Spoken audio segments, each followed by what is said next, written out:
नमस्कार जी। कहानियाँ यादों की में आपका स्वागत है। प्रस्तुत है मेरी आज की कहानी भरा पूरा मायका। शीला जी घर में बैठी हुई अपनी 3 साल की पोती पिंकी को खिला रही थी। उनकी बहुरानी नीता दफ्तर गई हुई थी कि तभी उनकी भतीजी, उनके भाई की लड़की शीतल का फ़ोन आया। शीतल के साथ उसकी दूसरी भतीजी मीनल भी थी। शायद दोनों भतीजियां अपने मायके में आई हुई थी। शीतल ने कहा, बुआ जी आपका बहुत बहुत धन्यवाद। आपने हमारा मायका फिर से बसा दिया और हमने आपको क्या कुछ नहीं कहा। आपका बहुत बहुत धन्यवाद। मीनल और शीतल दोनों एक साथ बैठी हुई फ़ोन पर शीला जी से बात कर रही थी। फ़ोन शायद स्पीकर पर था, इसलिए दोनों बहनें साथ ही बात कर पा रही थी। धन्यवाद करने के बाद दोनों बहुत भावुक भी हो रही थी और उन्होंने बहुत आग्रह करके शीला जी को संक्रांति पर घर आने के लिए कहा।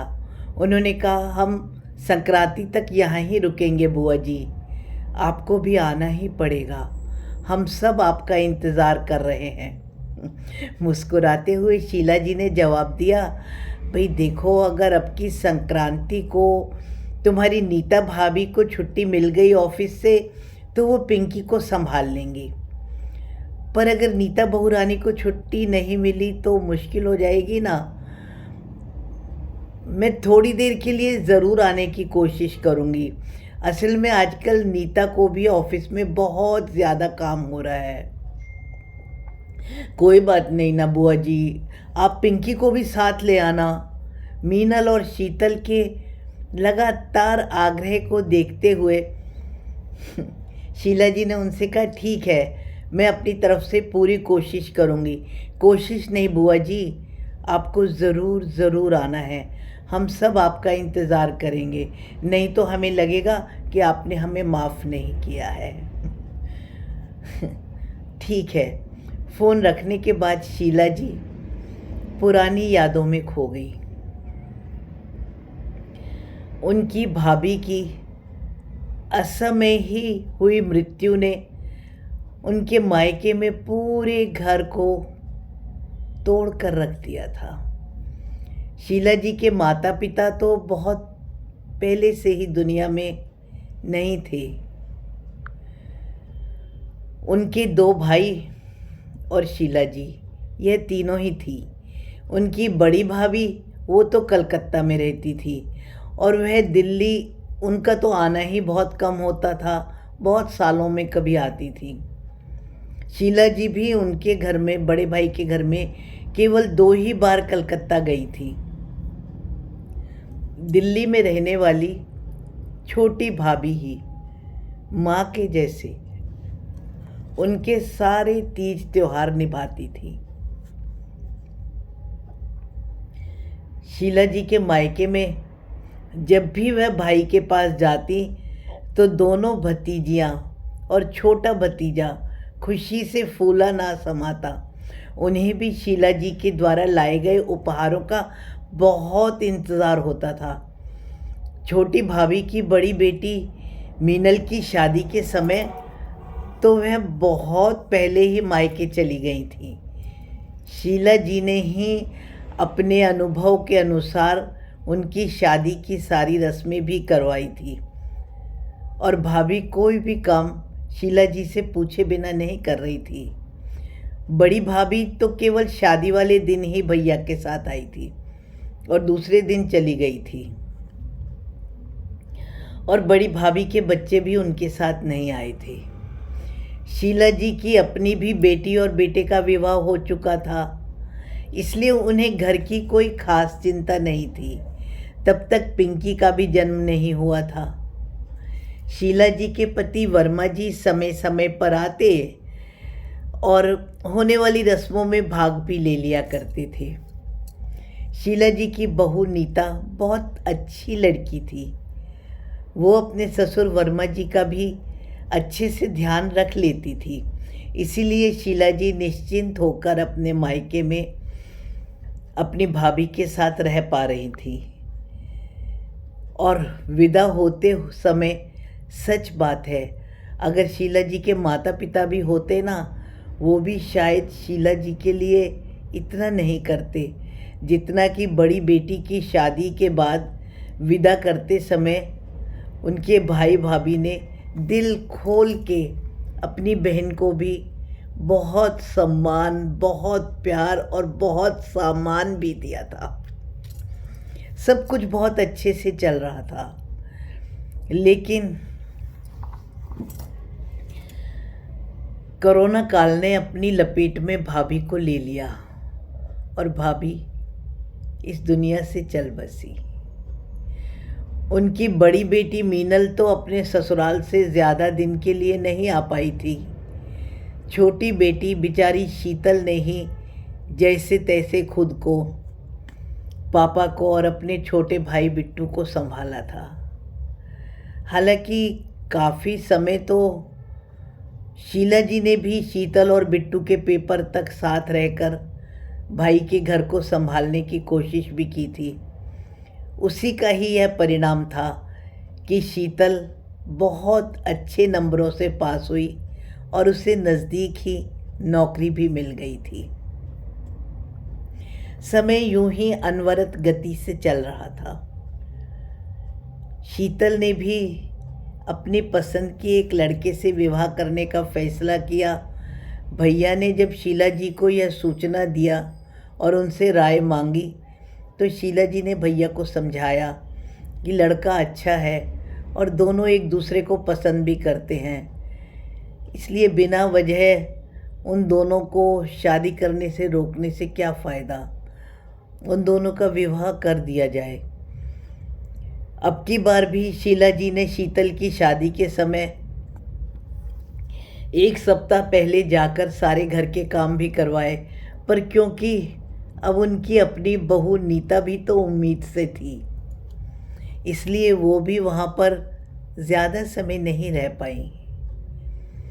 विवाह के अगले ही सप्ताह वो अपने घर लौट आई थी। हालांकि उन्हें अपने मायके की बहुत फिक्र भी हो रही थी, पर क्या कर सकती थी। और शीला जी के पोती होने के बाद तो उनका अपने मायके जाना बहुत ही मुश्किल हो गया था, क्योंकि बच्ची को भी संभालना और नीता भी दफ्तर चली ही जाने लगी थी, तो अब उनका मायके आना जाना बहुत कम हो गया था। परंतु उन्हें अपने छोटे भाई और बिट्टू की बहुत चिंता रहती थी। उनके घर के समीप में ही भावना जी रहती थी और उनकी बेटी तलाक के बाद काफ़ी समय से उनके साथ ही रह रही थी।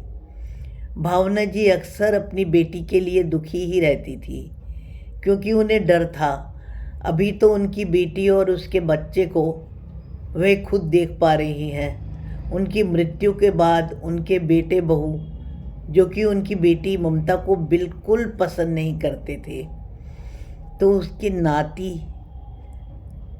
और उनकी बेटी का क्या होगा, ऐसा जिक्र वह अक्सर शीला जी से करती रहती थी।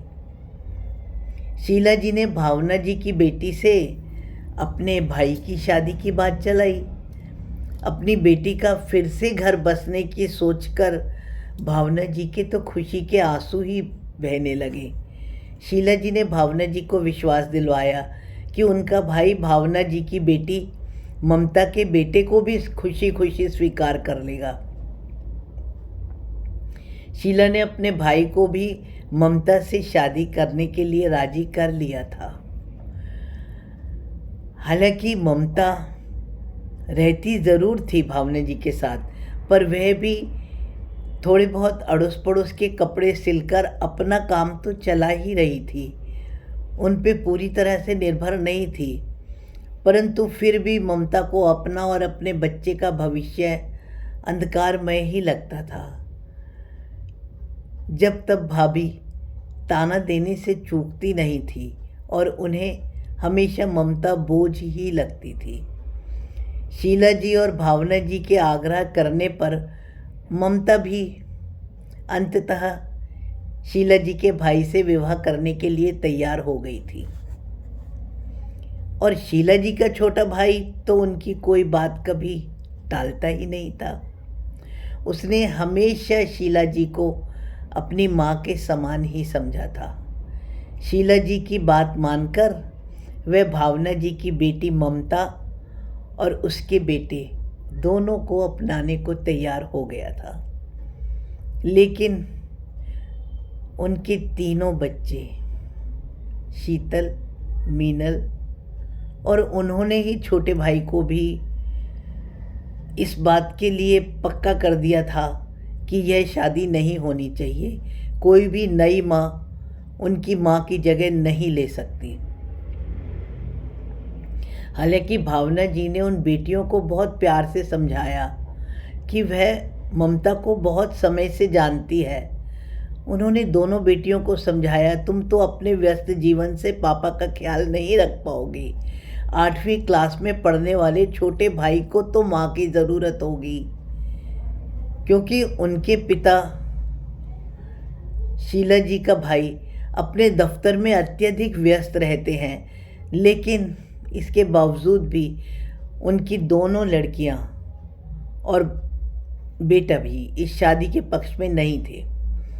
वो किसी और के बच्चे को अपना भाई मानने को बिल्कुल तैयार नहीं थे और ना ही उन्हें घर में कोई सौतेली माँ चाहिए थी। लेकिन शीला जी ने किसी का कहा नहीं माना और अपने भाई को मनाकर ममता के साथ उसका विवाह करवा दिया। गुस्से के मारे शीतल और मीनल ने तो अपनी बुआ से बात करना बंद ही कर दिया था और वह उस नई माँ से भी बहुत गुस्सा थी। विवाह के दूसरे ही दिन दोनों बहनें अपने ससुराल चली गई और साथ में भाई बिट्टू को भी ले गई थी। धीरे धीरे कुछ समय बाद बिट्टू को अपने घर की याद आई और उसको अपने स्कूल भी तो जाना था। ऐसे कब तक वह किसी बहन के साथ रह सकता था। तो बिट्टू घर वापस आ गया। ममता ने बिट्टू को भी अपने बेटे माधव जैसा ही बहुत बहुत प्यार दिया और बिट्टू का यह भ्रम बिल्कुल दूर हो गया था कि नई माँ प्यार नहीं करती। धीरे धीरे बिट्टू को माधव भी छोटा भाई सा ही लगने लगा था और वह माधव को भी बहुत प्यार करने लगा था। ममता बिट्टू को बहुत बहुत प्यार करती थी। विवाह के बाद संक्रांति से पहले ममता ने दोनों बहनों को लेवाने के लिए बिट्टू के साथ उसके पापा को भेजा। तो बिट्टू के कहने पर दोनों बहनें घर आ गई थी। हालांकि वह आना तो नहीं चाह रही थी, पर जब बिट्टू ने नई माँ की बहुत तारीफ करी और दोनों बहनों को समझाया तो वे घर आ गई थी। ममता ने दोनों बहनों को बहुत प्यार से अपने सामने बिठाकर समझाया कि तुम्हारी मम्मी के गहने ना मैंने सारे लॉकर में रखवा दिए हैं। मैं तुम दोनों बहनों को विश्वास के साथ कहती हूँ कि वह तुम्हारे भाई बिट्टू की पत्नी तुम्हारी भाभी ही पहनेगी। मैं तुम्हारी माँ के कोई गहने को हाथ भी नहीं लगाऊंगी। मैं और मेरा बेटा माधव तुमसे सिर्फ प्यार की ही दरकार रखते हैं। तुम चाहो तो मैं लिख कर भी दे सकती हूँ कि तुम्हारे पिता की जायदाद में से भी मेरा बेटा माधव कभी कोई हिस्सा नहीं मांगेगा। हम तो यहाँ एक परिवार बसाने आए हैं और तुम दोनों बच्चियों के बिना हमारा परिवार कैसे पूरा होगा। ममता ने प्यार से जब दोनों बेटियों को कहा, मैं अपने बेटे के साथ जब अपने मायके रहती थी ना, तो मेरे भाई भाभी के व्यवहार के कारण मेरा मन अंदर तक टूट जाता था। मैं कभी नहीं चाहूँगी कि तुम दोनों के साथ भी कुछ ऐसा ही हो। तुम भले ही मुझे माँ स्वीकार मत करो, लेकिन मैं तुम दोनों बेटियों को पाकर खुद को बहुत भाग्यवान समझती हूँ। बच्चों, यह तुम्हारा ही घर है, यह तुम्हारे ही पिता है। क्या तुम बच्चों में इतना बड़ा दिल है कि हमको अपने घर में स्थान दे सको? ममता ने देखा दोनों बेटियों की आंखों में भी आंसू भरे हुए थे। ममता ने दोनों बेटियों को विश्वास दिलाया, मैं अपनी जिम्मेदारी हमेशा हमेशा निभाऊंगी। मेरे माधव से पहले बिट्टू को खाना खिलाऊंगी।